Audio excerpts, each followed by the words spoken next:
Welcome to Seasoned Conversations, where experience meets insight and life's journey reveals its deepest wisdom. I'm your host, Kenneth Braswell, and here we share authentic stories of reinvention, purpose, and fulfillment from the seasoned paths we walk. Together, we'll explore how to age boldly, live intentionally, and embrace our second act with clarity and confidence. So pull up a chair. There's always room at the table for Seasoned Conversations. Welcome to Seasoned Conversations. I'm your host, Kenneth Braswell. My beautiful co-host, Tracy Braswell, is not doing this one because this is about me and the dudes today, the seasoned dudes. And so thank you so much for watching. The comments and everything just have been like overwhelmingly magnificent. Thank you so much for the encouragement and pushing me to continue to kind of have these seasoned conversations. You know, it's crazy because as a result of doing these, I feel like I'm having seasoned conversations all the time. I need to start carrying a camera with me or pulling out my phone and just like setting up in the store somewhere or anywhere I happen to be and just kind of have these impromptu seasoned conversations. But the other cool thing is that I am able to kind of like really kind of pull in my own peer group and people who are close to me and people that are part of this season collective, right? And so my guest today is no stranger to my life and no stranger to the city of Atlanta, Mr. Bruce Griggs. I don't even have his bio with me, so I'm just going to tell you what I know about him. The dude is like the mayor of Atlanta, like on the low. You know, he's been here. He is ingrained in the culture of Atlanta. I think I knew of him when I first came to Atlanta. It was a while before I finally met him.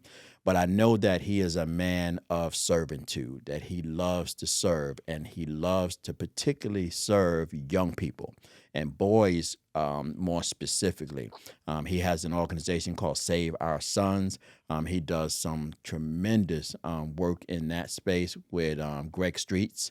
I think I partnered with him on doing some stuff. We probably need to get back and do more of them. You know how I am about mentorship. I try to make sure that Fathers Incorporated kind of stays out of that space because people begin to start looking at you as a mentorship organization, and that's not our mission. Our mission is to build stronger fathers for their communities, but we are always in support of those who are providing mentorship programs because many of the moms who see the work that we're doing with men will call us and ask us if we are doing anything with boys. And what we do is we say we're not doing it, but we know great people who are doing great things with boys. So I want to bring to the stage my man, Mr. Bruce, and I'm going to tell you a little bit more about him, but we're just going to say, hey.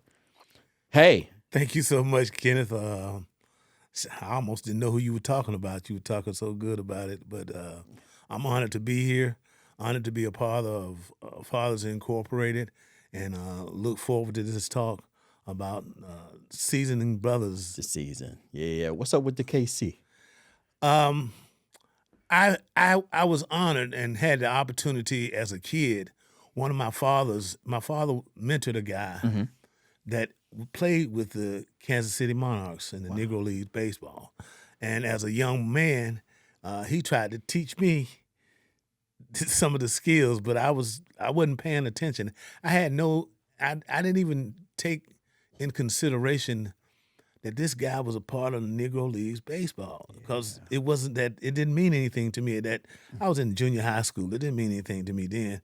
But as I got older and watched him be honored here at the Atlanta Braves game over at Truist Field for being a part and a member of that, I still look up to my father because my father made sure that he always put me in the company of black men who were doing positive things that I could model myself after. I can give him that. He made sure that from day one, he put me around the right kind of people. Yeah, the cool thing about that is one of my mentors, Art Mitchell, was also a Negro League baseball player. He played for the Black Yankees, right, in New York.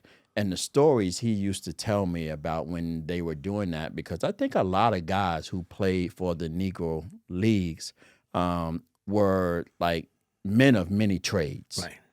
Like they could do a lot of stuff. Like Art was in the military. He was a porter on the train. He was a electrician. He he did a lot of things. But what I remember him saying is that I had to. Right? Because the money wasn't really there traveling around with those teams. Right. And so oftentimes while they were in another town, they had to find small gigs to like put a little money on their table, but more importantly, to send some money back home. Right. And so when you think about that time, right, because we don't talk enough about those, there's actually a Sirius FM station that talks specifically about the Negro Leagues. Okay. I haven't listened to it yet. I want to listen to it, but there is a Sirius FM station that's their subject matter. You and I were born around the same time. What year? 59.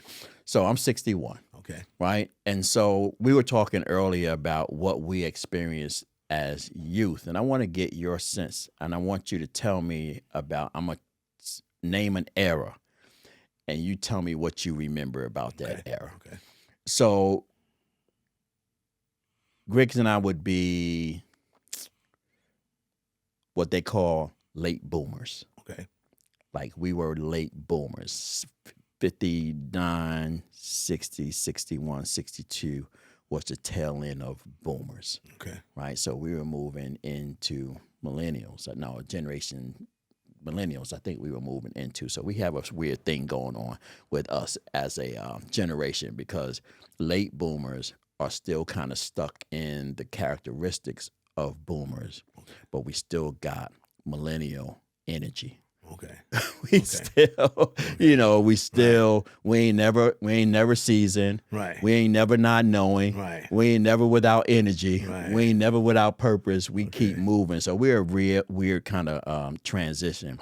But we were talking earlier because growing up then, we were born right smack dab in the middle of the civil rights movement, but we were young. So a lot of what was going on, we were masked from, right? We might have felt some tension, but we really didn't know what it was. So you fast forward through the 60s, 63, 64, 68, the loss of many of our heroes back then, and right before we get into the 70s, because I don't want to get into the 70s yet. But what do you remember about being a youth back during those days? Yeah. I think the most thing that stands out to me was I was the only black kid to go to an all-white school as an experiment here in the South. Nationally, What school was that? LaGrange. It was in LaGrange, Georgia, small town on West Georgia, East Alabama, on the Georgia line. It was in LaGrange, Georgia. Both of my parents were educators. My dad was a principal. My mom was a teacher. And I thought the best thing the kid could ever have was to go to school and ride with his dad every day to the black school, and your dad's the principal. But when integration was forced, there was an opportunity for blacks to participate in the white schools, but it wasn't done across the board. In the South, they got away with not doing it. The issue had to be forced.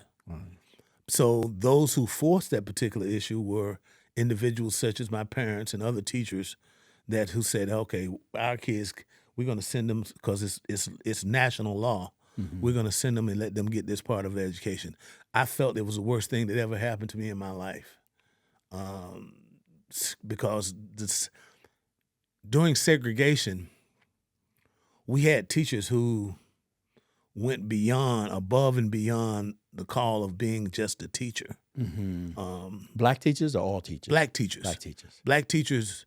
Black teachers lived, first of all, they lived in the community. Right. They lived in the community where you went to school. You knew them. They worked with the development of you as a student, as a child, past the hours of school. They'd come to your house. They'd roll up on you. They'd roll up on you, and had the same authority as your parents had to discipline you, right? Had all the authority to discipline you. I can remember when they integrated schools, the first time the two individuals got in a fight, a black kid and a white kid got in a fight, and they both were punished the same with a paddle. But the paddling came from a black teacher, and the white kid bruised a little bit more than the black kid did. Okay. And the black teacher got fired. And that never set, especially ear hustling at home with both of my parents being educators, that didn't set too well with those individuals who worked in that particular system. So during the 60s was kind of, for me, that was the transitional period. Everything changed. I started to notice. Before that time, I never even noticed the white sign that was downtown at the courthouse. I didn't pay it any attention. But they were there. They were there. Yeah. Not only were they there, then fast forward to the 80s when I came home to visit my parents from college, they were still there. Wow. Yeah, remember that's when you said. Now keep going because I want to put Georgia in perspective. Okay, keep going with where you're going. Well, when they integrated schools, we were just some of the black kids. They took the best, just like they did with the military, with the country. They took the best of the black community and sent them to Vietnam. They took the best students in that city, in that town, in our area, and sent them to the white schools. They were expecting us to excel in sports. Right. I mean, we did all right in sports. We were, everybody played a little, but most of us excelled academically. Right. We had been pushed by the teachers who sent us there to represent the whole black community. You had a lot of pressure on you to represent. That's why you were selected, so you could go over there and show yourself. And we were treated bad.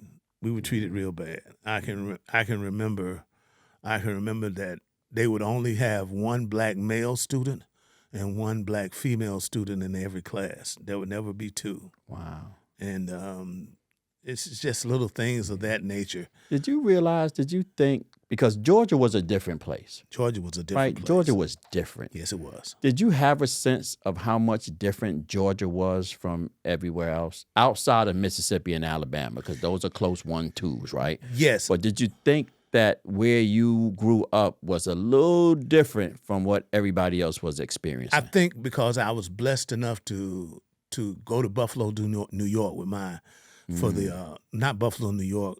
Was it in Buffalo, New York? The World's Fair in the 60s. That was in New York. That was in Queens, Brooklyn. Okay, so Queens. my father drove us up. Okay. We had the black family care package that we took, fried chicken and cake in a shoebox. I can remember because we didn't, you didn't have any kind of way of preserving your food. So I can remember my father and my grandmother and my grandmother, all of us coming up. But I got an opportunity to see how black people portrayed themselves and wanted to be presented and treated differently than they did down in the South. Okay. I never understood dude talking to my grandmother, calling her girl. I had to be corrected. I got in a lot of trouble because a white kid that was younger than me was talking to my grandmother like she was younger than both of us. Right.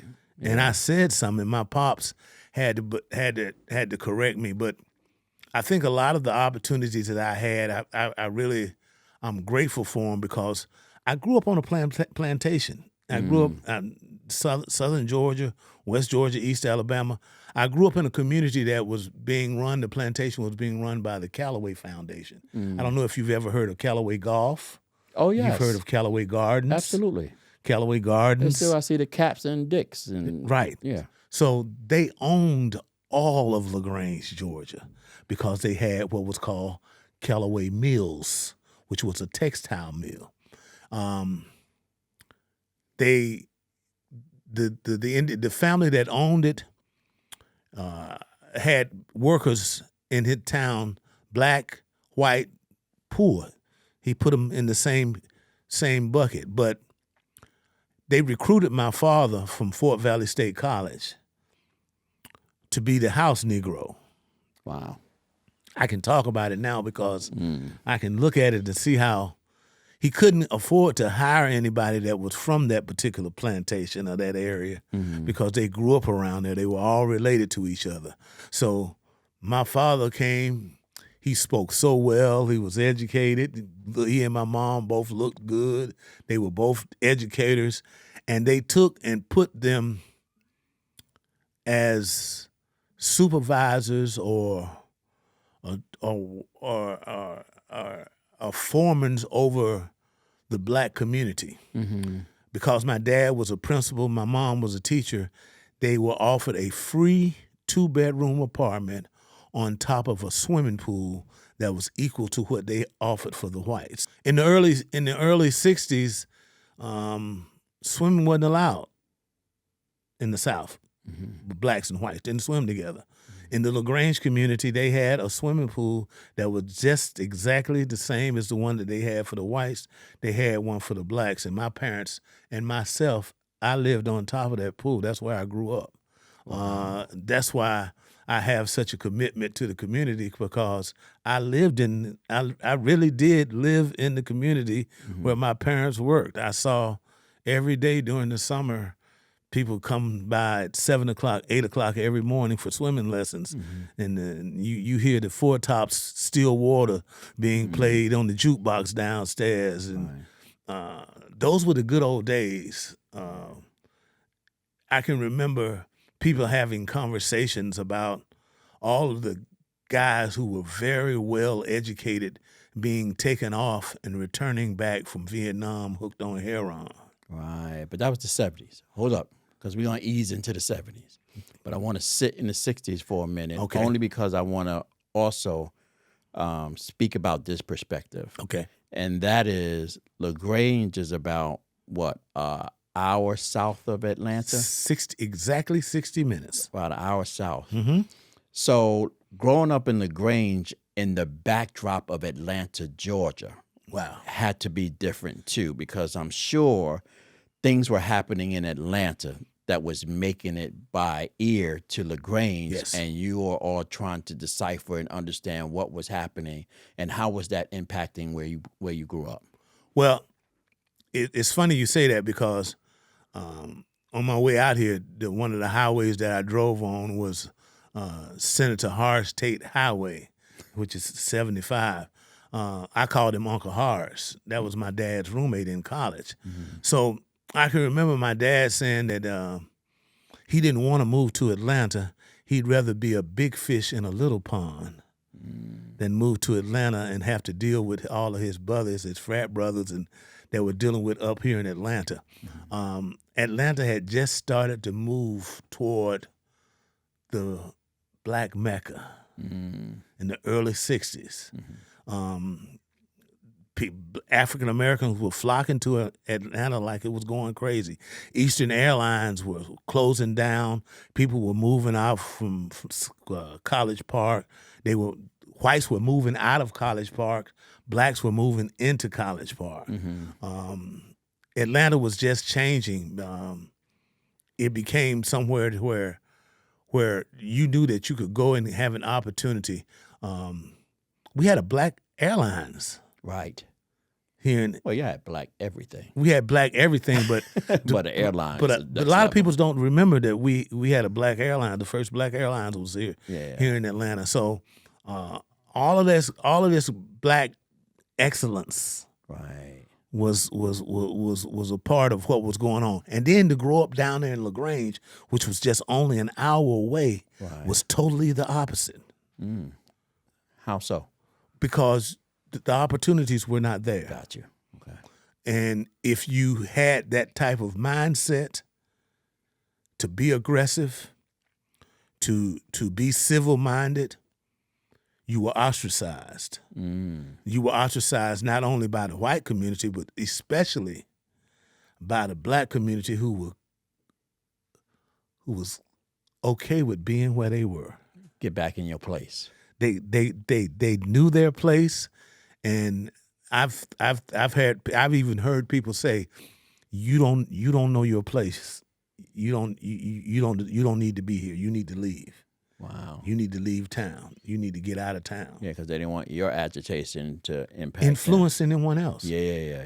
So Yeah, it's crazy because, I have often told people when I left New York City and went upstate New York to go to school that in a very weird way, upstate New York is no different from downstate Georgia.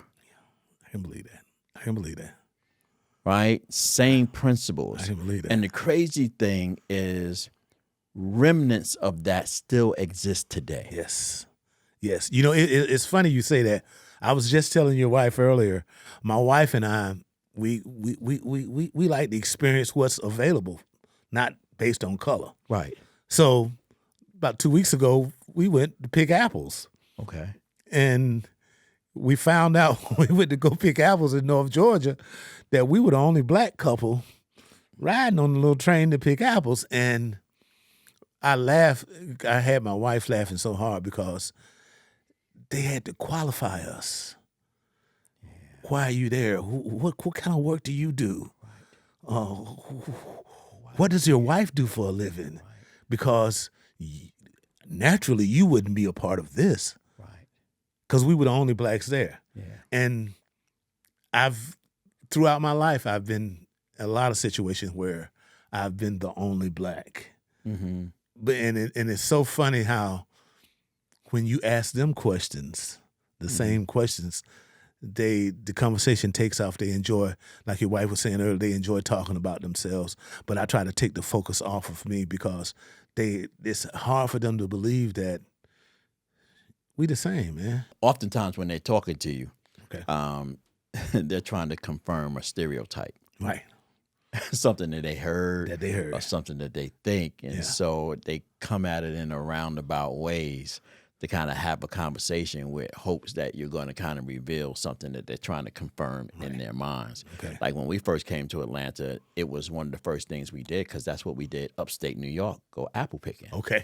And so when we came down here, it was like, where the apples at? Right. And they were like, LJ. Right. That's and exactly. I was like, okay. Right. We went up there. And to your point, now there was a couple of us up there, but there wasn't a whole lot of us up there. But then the same thing is when we take the staff on retreat and we go up to Blue Ridge Mountains, it's a different space, right? And it's the same thing in New York. When you get outside of the confines of New York City and you start to get into the suburbs of the state of New York, it looks very much like Georgia. Yes, sir. Right? And so you just got to be careful. And so the 70s, right? Because now we come out of civil rights and now we're a little older, right? We're teenagers and we're a little more mindful. We kind of know what is happening in the world because we're starting to learn a little bit in school. We're starting to interact. We're starting to understand a little history. Mm-hmm. We're starting to see different images on television, right? We're starting to see Sanford and Son, and we're starting to see Good Times, and we're bombarded with black exploitation movies, and we're seeing Shaft and Superfly and the depiction of what they were trying to do with us, and then at the same time bombarded with the impact of Vietnam and our folks coming back home, as well as heroin, right? That was also impacting. How was that impacting the South? Because I know how it impacted the city. Because I remember having a part-time job in Lower New York, and it was in a community where the buildings were just abandoned. Okay. And I was in learning how to type. I can never forget this, learning how to type. And right across the street was a heroin den. That's what they call them. Right. And literally from the window where I was typing, looking out the window, I can look straight into the building across. And literally you could just see people just, doing heroin. Right. And the crazy thing is, like when we were coming home and we would be in our neighborhoods, to just see guys just standing on the corner, just nodding out. Right. Like zombies. Right. like in the city, it looked different. How did it look in Georgia? Well, how it looked in Atlanta as compared to LaGrange was totally different. Okay. How it looked in LaGrange, they hid it. We didn't see it. We didn't see much of it. If a guy came back from the military, he was hooked on heroin, they got him out of town so quickly because you never, ever saw that. You never, ever saw that because my parents had a lot of their college friends that lived up here in Atlanta. They were very active in the community. They were up here a lot. I came up here with them. South side of Atlanta, you see it all the time. You see, I'd ask questions, Daddy, why is that dude, why is he sleeping so much? Why are they sleeping so much? What's going on with the sleeping? Yeah. And I can remember questions being asked about the heroin and the sleeping, and the housing projects during that time were real big here in Atlanta. Okay. Techwood Homes, Perry Homes, Capitol Homes, and the money that was being made was heroin. Heroin was a drug of choice during that particular time. Right. And a lot of guys, they made their money and they kept it right inside of those particular. Most of those communities were gated communities. Right. But they were gated in order to keep crime in. Wow. Rather than keep crime out. Wow, that's crazy. They would. That's what it was like back in those days. And then we kind of slide out of that, and then we move into the 80s. Whoa. Right? Atlanta and all places. New York is starting to change even more. I'm coming home from the military now, right? Because I went in the end of 79. Okay. And when I came home, it was 82. And I could tell you that 82 New York did not look like 79 New York. Crack had come in to town. Yeah. Right? And it was a complete devastation everywhere. You could see it everywhere. You know, Kenneth, crack did something that heroin didn't do. And crack took the mother of this earth that I call the black woman, who during the crack time, during the 70s, you'd still see crack mom, people, females that were on crack, on heroin. You see them taking their kids to school, doing basic responsibilities in the community. You see them doing, but when crack hit, all of that stopped. The mother of the community or the mother of the world, the black woman, stopped mothering her children. They start selling kids. They start, because they were responding to the addiction. The addiction. I think that's one of the worst things to ever hit this earth. Right. was the crack. And at that time, during that, one of the impacts of that was the boom of incarceration. The boom of incarceration. You had either they were going to die doing the drugs or they were going to spend the rest of their lives incarcerated. Right. And that they called it freebase. I remember going to New York. But none of it was free. Right. A lot of people lost a lot. And when I say a lot of people, I experienced fee raised. I had an opportunity to live a good life, but I chose because I was depressed at one time, had lost my job at radio. I chose to experiment, and you can't experiment with that thing. No, you can't. Yeah. I'm sitting here today as a witness, 32 years sober, but I'm lucky. Right. Most people that tried what I tried, right, consumed them, either dead or in jail. Yeah. And I don't know what what plan God had for me, because there were quite a few instances that I should have been busted going to jail. Right. Or that I should have been killed in situations. And I didn't. They call me OG. Come on, how many officers that you know that have gone through graduating police academies? I never been arrested. Right. I never tested positive on a drug test, but I've been there. Right. And God let me go through that Right. from 80 to 82 for 2 years. Wow. Of my life was, you in the military, you in Germany. Yeah. I was gone. I don't know where I was. 2 years of my life, I don't even know what happened. You could show you a picture of me and I wouldn't even recognize it. But luckily enough, let me tell you something, Kenneth, and I want to tell people about this because you never know where your help is going to come from. You never know who's going to save your life. So try to be nice to people because you don't know who's going to be that person. Yeah. I went to go get some dope in a trap over in Mechanicsville, one of the worst neighborhoods in Atlanta.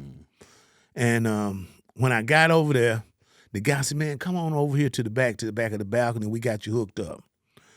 And when I walked over there, the dude said, I heard somebody say, "Bruce Griggs," my whole name, not just my first name. He said my whole name. He said, "Bruce Griggs." And I'm looking, I'm like, well, I'm trying to get some dope. Right. How this dude know my real whole name? Yeah. He, "Come here, man, let me talk to you." He said, "Man, you don't remember me?" I said, "No," because my mind was totally somewhere else.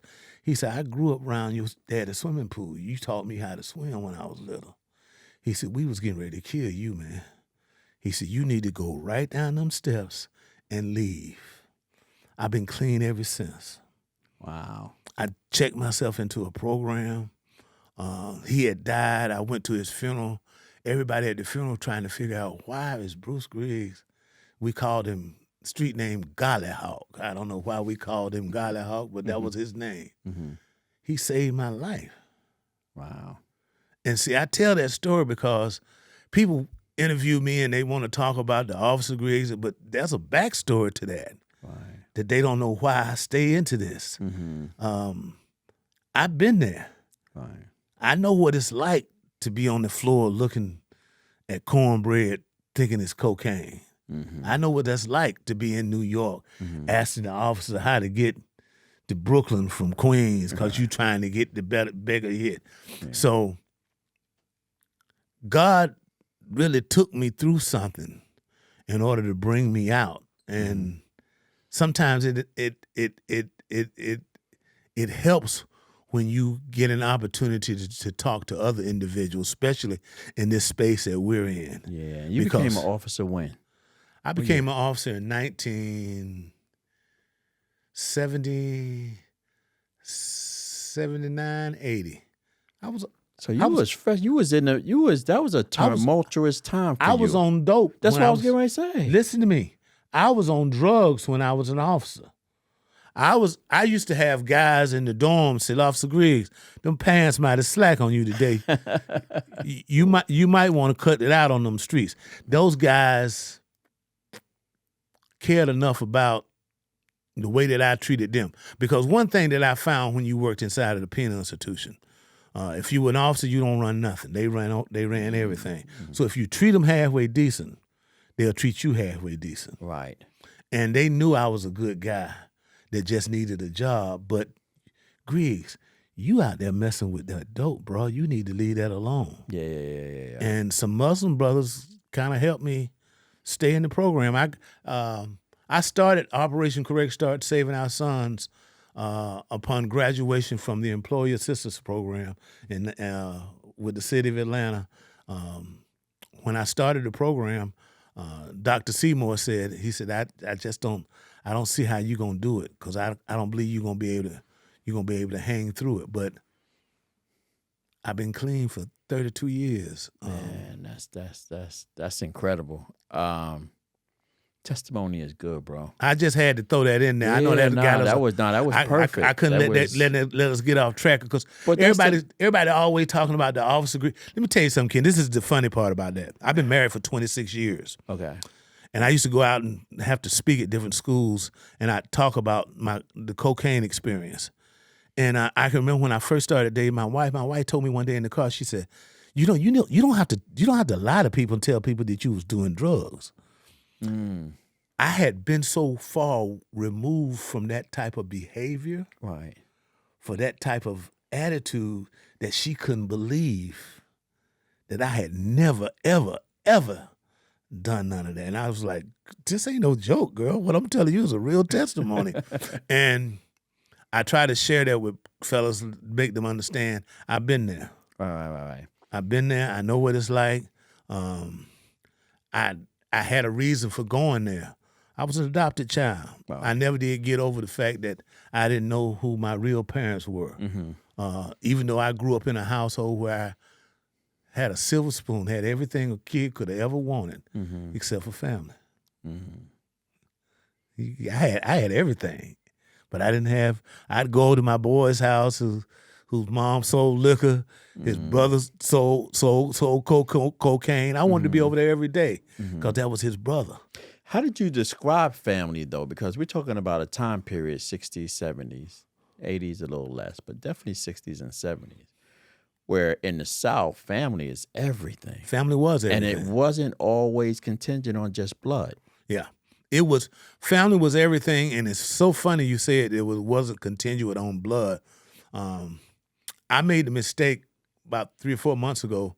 I was on this radio show, and I talked about, I let it slip out that I didn't have any family. And man, I got so many phone calls. That's what I'm listening to you from say that. individuals who were close to me, Yes. who were just like family. Yes. I just had some health issues that I went through, and I couldn't have made it through without somebody that I call a cuz. He's like brother, whatever you want to call him. He dropped everything that he was doing to come look after me when I was going through my turmoil dealing with cancer. Yeah. And he said he wouldn't have seen it no other way. Yeah. Let me fly through the 90s real quick. Ooh, Because I boy. want to get to the health thing. I want to get to the season part. Okay. But I wanted to build the foundation of where seasoning comes from. Okay. Right? I often say, like, the grays in my beard is God's appreciation for living the life that he gave me. Right? And so if I wasn't living right, then I wouldn't have any grays, and then you could look at me and tell he ain't somebody who went through something. Right? When you start looking at people and you can see it, right, they went through some stuff. Wisdom shows up. So I want to make sure that we walk through and create that kind of foundational. But I want to get to the 90s only because we're talking about Georgia and Atlanta. Okay. Because the 90s were different too. Like every decade, like the 90s, welcome to Atlanta where the players play. Yes, sir. Like Atlanta is now becoming like Black Mecca. Like it was already that. But people are now looking at it because you could see everything in Atlanta, from the poorest of the poor to the richest of the rich, and all of them possibly live within 2 doors of each other. Right? That was in New York different. New York, they lived over there. They lived over there. They lived over there. In Atlanta, when you go into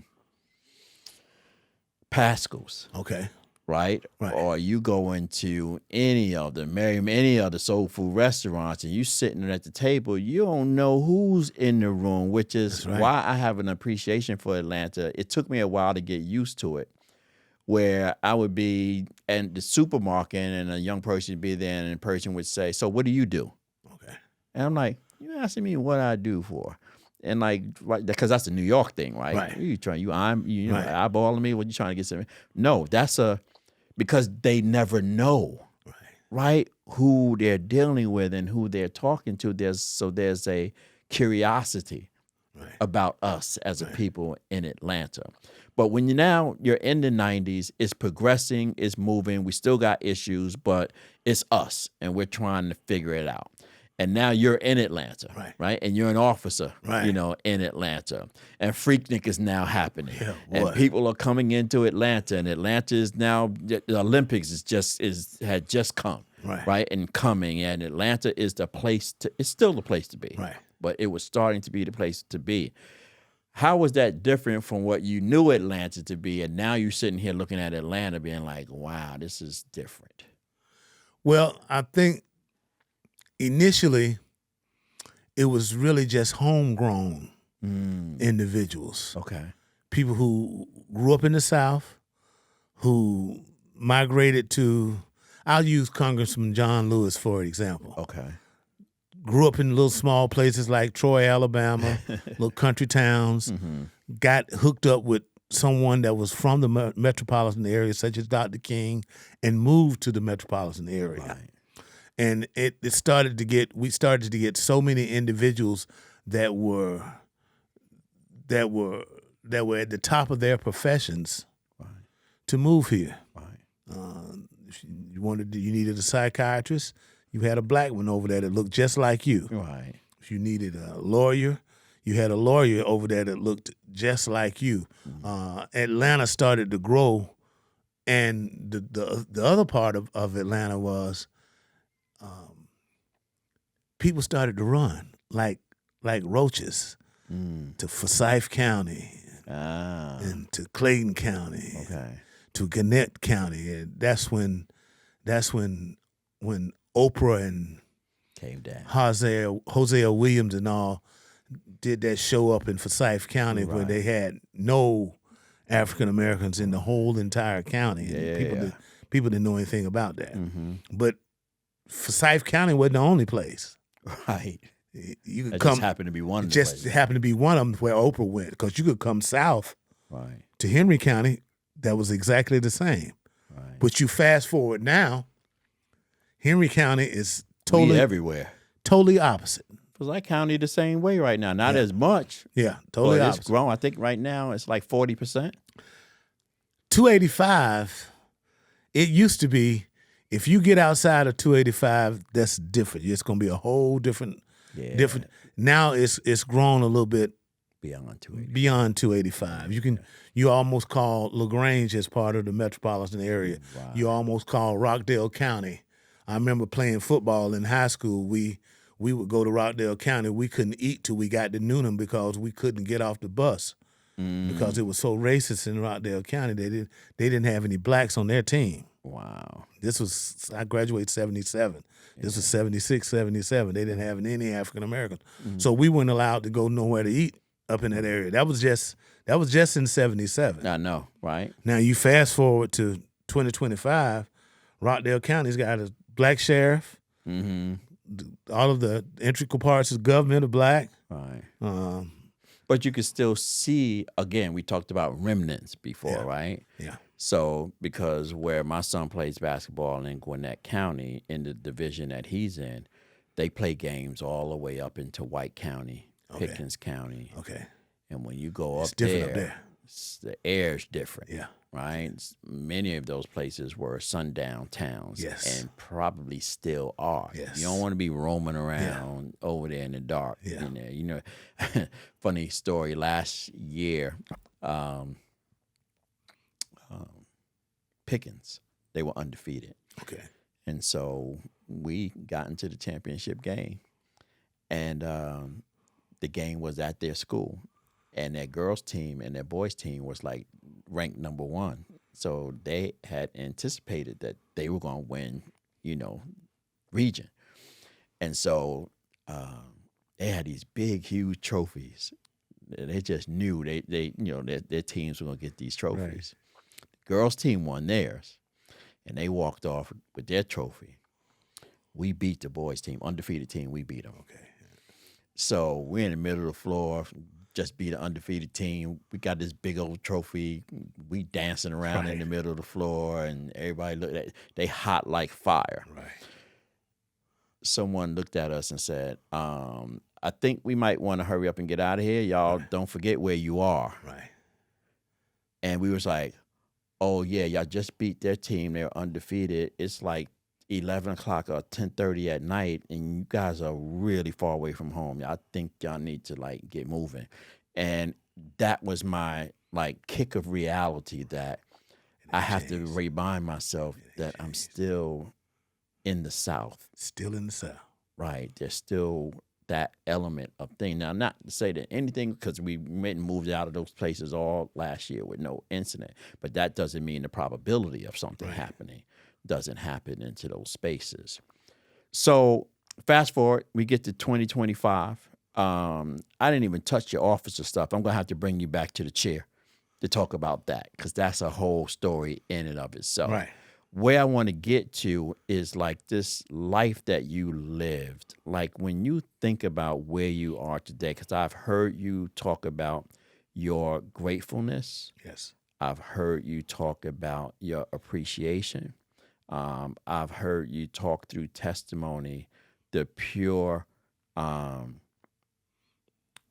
adoration that you have for where God has brought you.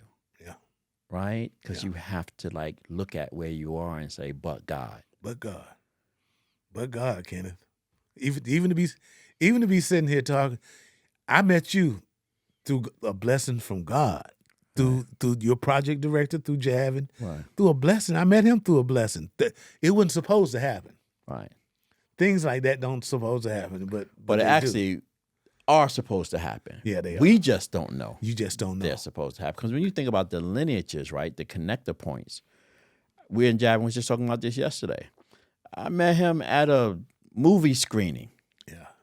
And we just happened to start talking about something, and then I found out that he was coaching basketball, and I needed a coach, and then he started coaching my son, and my son, I attribute my son's form and his shot today to Javin, Okay. teaching him his shot, Okay. right? And then through Javin, I meet you, and I meet like his circle, and then through you, I meet your circle, and then it's like all of it is organic, right? It doesn't. I tell people, when you look at Fathers Incorporated and you look at our staff, you look at our facilitators, you look at the people who are quote unquote in our inner circle, right? None of y'all came through a traditional mechanism. I didn't go to the paper to look y'all up or go online and ask for applications. Everybody came through the way that God intended them to come through. Yeah. And oftentimes it wasn't a direct line in. It was, I met you way over here, way back then, and we connected. And then when the opportunity showed up, I didn't have to look far because you were already in the line, right? Already said, wait a minute, holla at this brother. He can do this. All right. Yeah. And then all of this, the coaching and the training and the piece of it that you can't know in somebody's heart, which is the love and appreciation you have for people, right? And so Save Our Sons, when I heard about that and you doing that, I was just like, whoa, that's somebody we need in our space. Why is it so important to you that you give back specifically to young Black boys? It could have been me. But God, right? But God, it could have been me, Kenneth. My mother and father adopted me, and it was an experiment to see if unconditional love could raise this boy to give, because I give back unselfishly. My wife will tell you it's wonder she's still with me because of some of the times that I've put them kids above myself and my family. Wow. Sometimes I expected my wife not even to be there because I put them kids first. And I guess God took me and helped me overcome so much that I recognized that I could never give up on those kids. I remember one time when we were located in the Boyne Homes community, and the money ran out for the program, and we had to stop working with the kids. And I ended up 2 years later seeing one of the little boys who had gotten in a little trouble and was over at Fulton County Jail. And it made me understand that you have to have continuous intervention with these kids and these in order to make it work, whatever you're trying to do. And whenever you stop, they lose it. Okay. And I promised myself from that time on, I would never stop again. I would never stop when dealing with these children because my parents never stopped with me, bro. Right. Yeah. When I got clean, yeah, Dr. Seymour was there. Yeah, Bill Campbell was there. Yeah, Goody Mob was there. But my mom and daddy was there. Right. And I think, I went through the employee assistance program. I went through the 12 steps and all that. But Kenneth, the real thing that kept me straight was I saw my father cry. And I had never seen that man break down. He was the strongest thing I'd ever seen in my life. He had always put me in the right positions to be successful. I had made all those bad choices, and he still loved me. Right. And still put up with me. And when he found out what I went through with those drugs, tears came in his eyes. And that hurt me more than anything else on this earth. And I promised myself and I promised God, if you let me get up from this sofa, I will push your name and how much you do if when people give their life to God. Now, I ain't no Bible I know. pump. Don't get me Ain't wrong. perfect. Yeah. I ain't perfect or none of that. But in that space where I'm dealing with people who are not perfect, I'm the right person to Yes. talk to them. Yeah. Because I talk that talk. I've been there. I ain't lived that life. I ain't ashamed of none of it, Kenneth. You gonna have to accept me for who I am. I've been through it. They, like I say, they called it freebase when I was doing it, but wasn't none of it free. Right. I lost everything. God let me go through that for a reason. Yeah. For a reason. If I had to describe, if I had to use a word, one word, to describe you, that is the thread that connects everything that we talked about today. And the last thing that we're going to talk about today is you're a fighter. Like you are that's what your parents cultivated, a fighter. Now, they didn't know what they were building you to fight. They didn't. But there was something about them that this boy's got to be a fighter because he's going to face some things that he has to fight.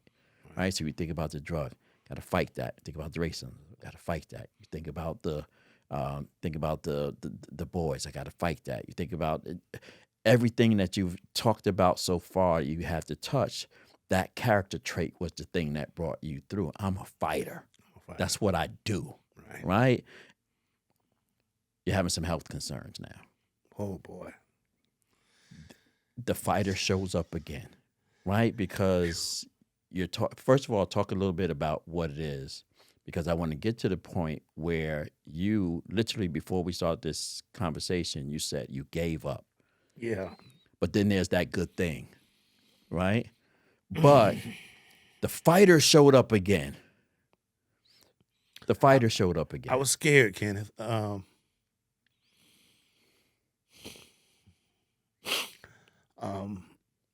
I grew up during a time where when we heard the word cancer, you just automatically thought death. So when the doctor told me I had been diagnosed, I just, the fight was about to leave me. I had been tired of fighting. I've been fighting. It looked like I've been fighting.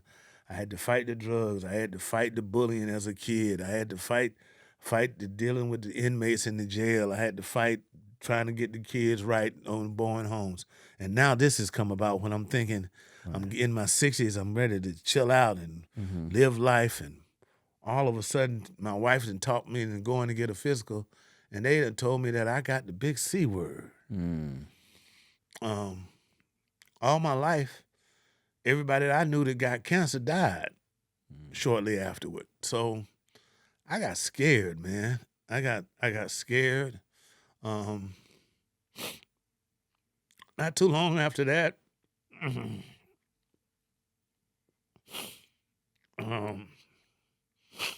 I started to lose people. And excuse me. Grab me some tissue. Yeah. You can just come on. Just grab me. Thank you. So you're losing. I was ready to give up. I was ready to give up because looked like everything, Kenneth, looked like everything that I was trying to do to help save these young boys, the devil was working against me. Yeah. I ain't gonna say no individuals, I'd say the devil. I got you. The devil was working against me because I had made up in my mind the savior of my people must be one of these kids that I'm working with because Coming at me hard. he coming hard. Yeah. He coming hard because I must be close to the Savior. Yeah. I must be close to somebody that's going to do something real good. And I almost gave up, man. And then one of my buddies died from college.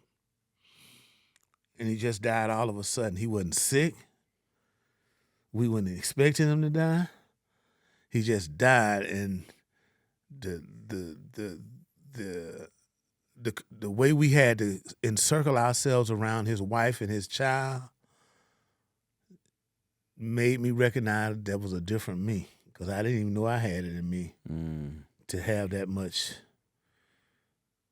sympathy, or because I hadn't experienced nobody that close to me dying. That was something new to me. Yeah, you like me. I don't know what to say. I don't know what to do. I didn't know. Look here, Kenneth. I didn't That's know. awkward. I felt so bad because I loved her so much. Right. She was married to my boy and his son right there. I didn't, and they were like, "You ain't got to say nothing. We know you all right." Because I was sitting there like they was like I was about to go crazy, and then 2 weeks later, Lawrence died. Yeah.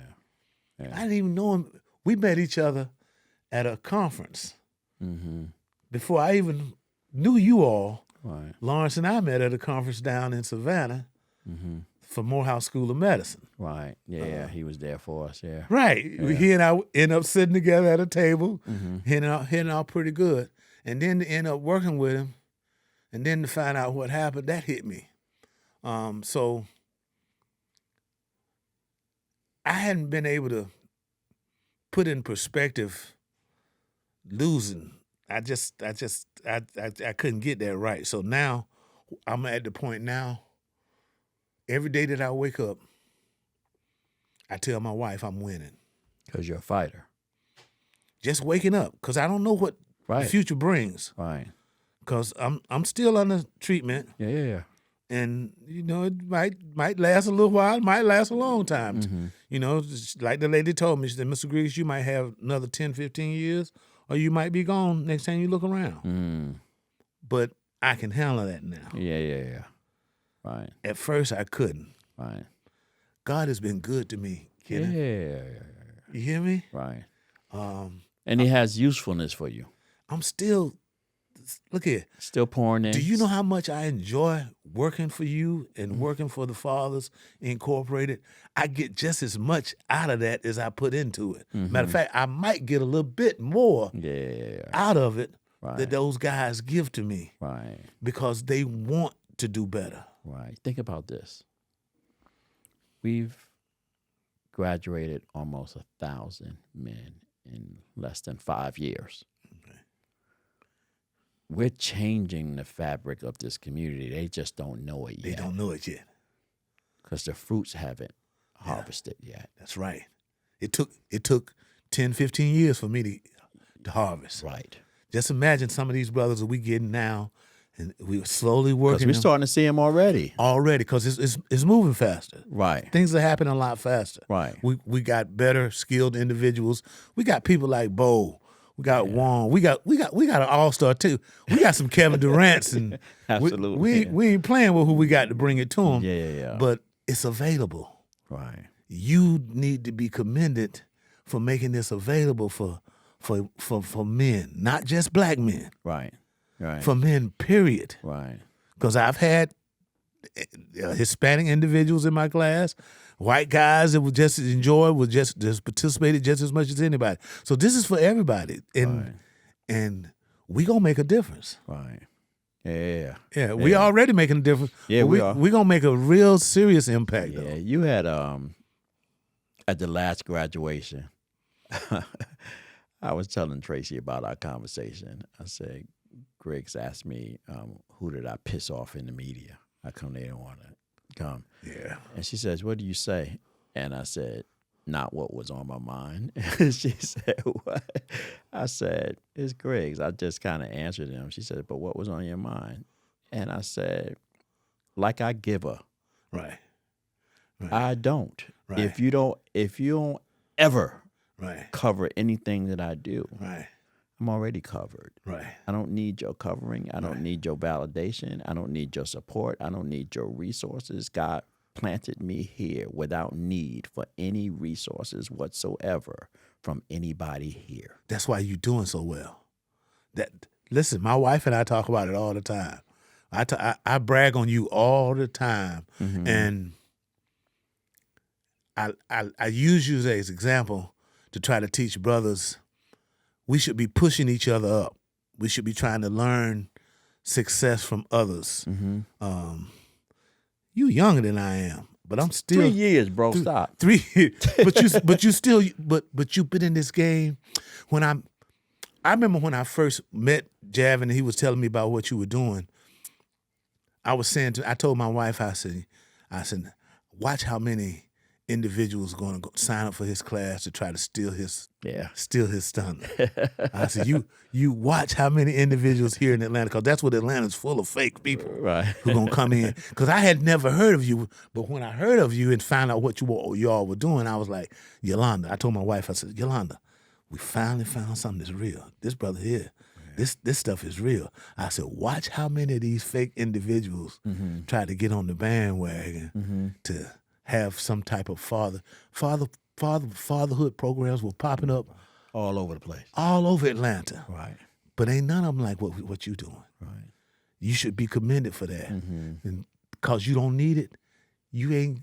That's why you're doing so well, Kenneth. And that's why I can sit here and smile. I'm just glad to be part, man. I'm glad to have you a part. You don't know how glad I am to be. And then, not just you, it's a family thing. It ain't just you. Your wife, Javin, Greg, all these guys have adopted me. You know what I'm saying? I ain't got no family. Yeah. I done been adopted. I got sick. I messed around and got sick. I got calls from dudes. I'm like, who is this that went to Savannah State? What you doing? Right. OG, you all right over there? Right. And soldiers are out there. They don't even know. So that feels good. I Kenneth. literally That feels good. just man. today That feels got good. an email. It was a text message. And congratulating us because our Gentle Warriors Academy group that is 99% Atlanta Okay. fathers Right. just surpassed 15,000. Like, you don't even understand what is growing out there, right? 15,000 fathers in Metro Atlanta is in our group. Right. 1,000 came through our services. When I looked at the database the other day that Rodney sent me, because we're going to create a newsletter and we're going to start communicating with dads and kind of talking to them about, make sure you go and vote. Okay. Make sure you Okay. join the PTA. Right. Make sure you know who's going to be on your school board. Right. Just kind of educating fathers, giving them information. When he sent me the database, I said, how many is in the database? He says, it's a lot. And I said, send it to me because I want to know how many people have actually come through our ecosystem, not just the ones that graduated. It was almost like 3,500. You talked about the devil knowing that you're possibly working with somebody who's going to change. I know that I've already touched that person. I don't know who he is. I don't know where he came from. Right. I don't know what he's doing. He might be the seed of a seed. Right? He may not be the kid of the dad, but he's going to be the kid of the kid who was impacted by the dad that we served, right? And that kid is going to come back when we're long gone and say, if it wasn't for Bruce, my grandfather would have never did what he did, and my father probably would have never become who he had to become, and I would have never been who I wouldn't be who I am. And so when I think about that, my children's children, like, it's not just about resources and money and inheritance. It's about what am I planning in the lives of these men that's not only going to impact them, but their children's children. That's right. Right? Because that's the heritage. That is what I am looking to impact. And so I need fighters. Right? I need thinkers. I need visionaries. I need servants. I need people with integrity. And that stuff don't show up on the resume, which is why God doesn't allow me to do the traditional way, because what I need doesn't show up on paper. Like, I'm going to send you a fighter. Because how do you put that on a resume, right? If you'd have seen that, what would it carry? I need somebody who's never going to give up and, who could throw a nice right hook. And blah. I need a servant. I need somebody who's compassionate. I'm going to send you all of those, because these folks that you're serving, that's what they need. They need that. They need the seasoning, right? Because that's what this whole conversation is about, right? Because people think oftentimes, so what did you do to get that job? What school did you go to? I lived. Right. That's how I got to where I am. I lived. Yeah. And I survived. Right. And I continue to pay everything that I've gotten, all the things that I'm grateful for, all the things that I'm happy about. I pay that stuff forward. Right? Because if it wasn't for him and it wasn't but God, I wouldn't even be here to have this conversation, because there's a lot of things that could have took me out of here, should have taken me out of here. Look here, especially me. Right. I mean, I can tell you, I could sit you down and give you a list of times that I should have been taken out. A list of times. I mean, Kenneth, I can remember sitting across from the city of Atlanta jail after they had fired me from the Fulton County Juvenile Court as a probation officer. I was so depressed because I had thought that was the ultimate place for me to be. I can save kids as a probation officer. I didn't realize that's not what they were in the business for doing. No. They were trying to lock up kids. Yeah. They weren't trying to save nobody. Right. So I was a problem. I was a major problem. Right. And I was fighting against and trying to bring aware to the community the fight against this gun violence and working against these kids. I had got up on top of the Bluebird building. I was on top of the building. A lot of people don't, you can Google it. I was on the top of the building. You was on the news. You was that dude. I was on that dude for 2 days, 3 days. Wow. Kenan Thompson from Saturday Night Live wrote a check for $25,000. To get you off the roof? To get me off the roof. It was so hot up there. But if he hadn't written in that check, I had contemplated killing myself. That's what didn't nobody know. Wow. That's why I was up there away from everybody. Because I thought that was the end. I thought that was the end, Kenneth. Wow. The fight, the fight is, I've been fighting too long. It's all over. I tried everything. I thought I was doing the right thing, and here it is. I get fired from this job. My family's I'm not going to be able to support my wife. I'm going to end up losing my mortgage. This is going to go crazy. My world is getting ready to end. Mm-hmm. I didn't realize on the way up there that I was scared of heights. When I got at the top, and things went crazy, and we ended up, Kenan Thompson ended up giving us $25,000. And fast forward, I ended up talking to Javin. Mm-hmm. Not too long after that, telling him about it. And he was like, look, I might have something for you. And that's how I ended up being with you. Mm-hmm. And that's how God works. Right. Be in the right place. Because sometimes when you think it's over, sometimes when you can't hold on, because when you're a fighter, sometimes you get weak. Right. And you need somebody else to help you out. Right. And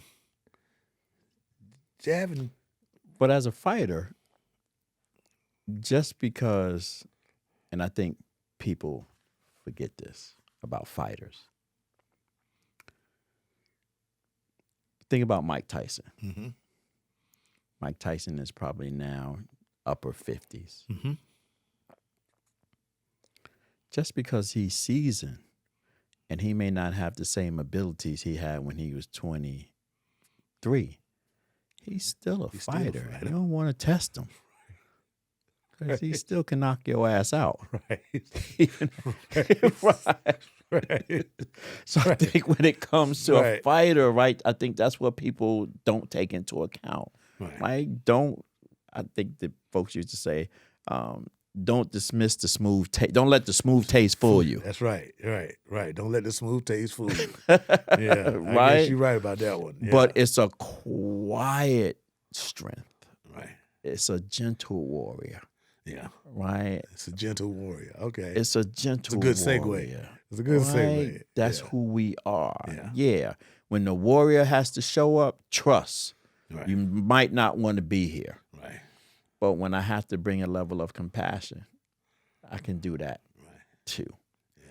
Brother, thank you so much, man. I got to bring you back because we got to come back and talk about the officer thing because I know there's a lot of rich stuff in that space. Yeah, I would love to talk to you about the experiences that I had working inside of the penal institutions. Yeah. Working at Lloyd at Washington, D.C. and working here at Atlanta pretrial and the difference. I worked at a prison. I worked at a detention center, and I also have worked with juveniles. So I've had all three levels of the penal institution. And yeah, and I want to bring you back too because I want to dig a little deeper in the resilience piece, right? Okay. Right, because that's a critical season thing because a lot of folks are going through. Yeah, and it's different. At this space, it's different. It's just I don't even know how to describe it. It's just different, right? Because we're all trying to figure out, at the end of the day, what's life all about? Yeah, like is this it? Yeah, right. Like at those junctures in your life, your question was, God, is this it? Is this it? Yeah. Right, and I believe that He always answers in three ways: yes, not now. And I have something else for you. That's right. It's never a no. That's right. It's, yes, I'm going to just give it to you. Not now. You're not ready, or it's not ready. Or you're asking for the wrong thing. I got something else for you. This thing that you want so bad is not what you really need for what I'm trying to set you up for. So, and sometimes what you want so bad is not what you need. Right. And I found that out to be later on because my wants don't line up with what's needed for me to be successful. Right. But living sets you up. Yes, sir. Sets you up. And let me tell you something. I'm a living testimony. If you live long enough, God will intervene. Now, you don't have to accept it, but God will intervene. And I'm a living witness. Wow. I'm just sitting here smiling. I feel, what do you say, seasoned? Seasoned. I'm glad that I am a seasoned individual. I'm glad to have this gray hair. That shows that you don't get that from being unseasoned. So thank you for letting me be a part of Fathers Incorporated. I thank you and your wife and the entire staff and family for bringing me and being part of the family. I'm just glad to be part of the family, man. We ain't done yet. Yeah, that's all right. We ain't done yet. Yeah, and to all of my seasoned folks, thank you so much for joining us. It's been a pleasure. My man, my dude, Bruce Griggs. You're going to see him again. We're going to come back and strip some of this other seasoning stuff apart. Until next Friday, you know how I like to leave you. Always be kind to others as you're kind to yourself, or you might find yourself by yourself. Always shoot high for your goals, because even if you miss, you'll be amongst the stars. And as my good friend and mentor, Art Mitchell, always said to me, Kenny, it's nice to be important, but it's much more important to be nice. Until next Friday, be safe, be good out there, and peace out. Peace. Thank you for tuning in to Seasoned Conversations, where wisdom meets experience and every story reminds us that life gets better with time. If you've been inspired by our guests and conversations, don't stop here. Continue your journey by grabbing your copy of Too Seasoned to Care, now available on Amazon, iTunes, Audible, and our website at theseasoncollective.com.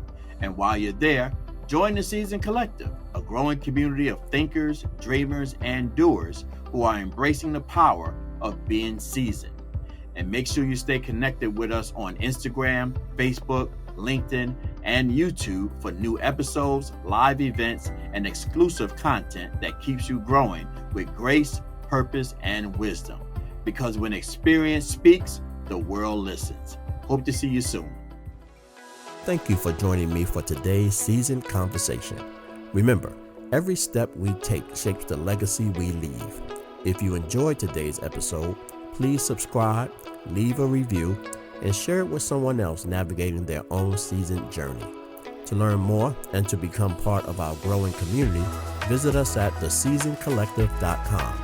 Until next time, stay seasoned, stay purposeful, and remember, it's never too late to care deeply, to live boldly, and to rewrite your story.